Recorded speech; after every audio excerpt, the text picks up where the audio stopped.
Okey guys, Assalamualaikum. Kembali ke channel Awanan Jentera Perang. Abang pergi videoan dulu saya. Okey, sebelum tu jangan lupa subscribe YouTube channel saya Awalanan. Okey, dalam masa sama ni. Okey, follow juga saya punya Facebook saya dan saya punya Shopee. Okey, kita masuk. Okey, apa hari ni Awalanan? Video awak. Okey, video saya hari ni tentang penerangan tentang produk. Okey, produk apa? Full video penerangan Okey, produk Fresh Care. Ini dia mesh. Okey. Produk ni produk apa ni Awalanan? Okey bang, apa produk ni bang? Okey, produk ni adalah minyak angin. Okey, minyak angin untuk apa? Okey, yang mana ada masalah hidung tersumbat. Okey, dapur pening kepala, cepat mengantuk apabila memandu. Dalam erti kata dah cukup tidur tapi bila nak jalan jauh hilang fokus.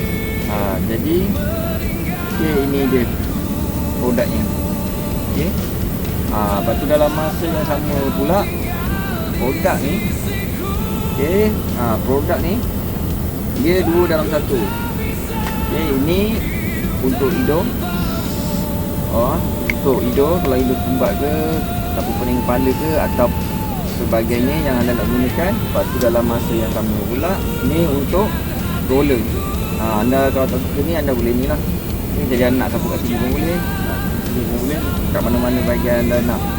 Okay. Lepas tu dalam masa yang sama juga dia memudahkan untuk kita bawa ke mana-mana. Nak letak dalam beg pun senang. Okay, cukup padat. Okay, cukup padat.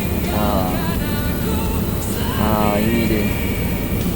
Lepas tu dah kat belakang dia ni macam urut. Macam urut. Tapi ni bagi saya membantu juga lah. Macam kita dah gesing tadi, kita ni keluar ni.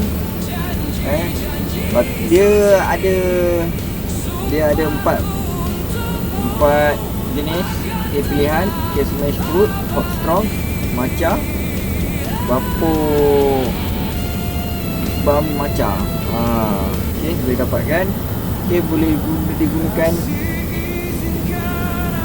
apabila anda perlukan. Okey, berminat sila klik link di atas atau di bawah. Okey, dari saya Awanan Jentera Perang. Abang pergi videoan dulu saya anda semua. Assalamualaikum.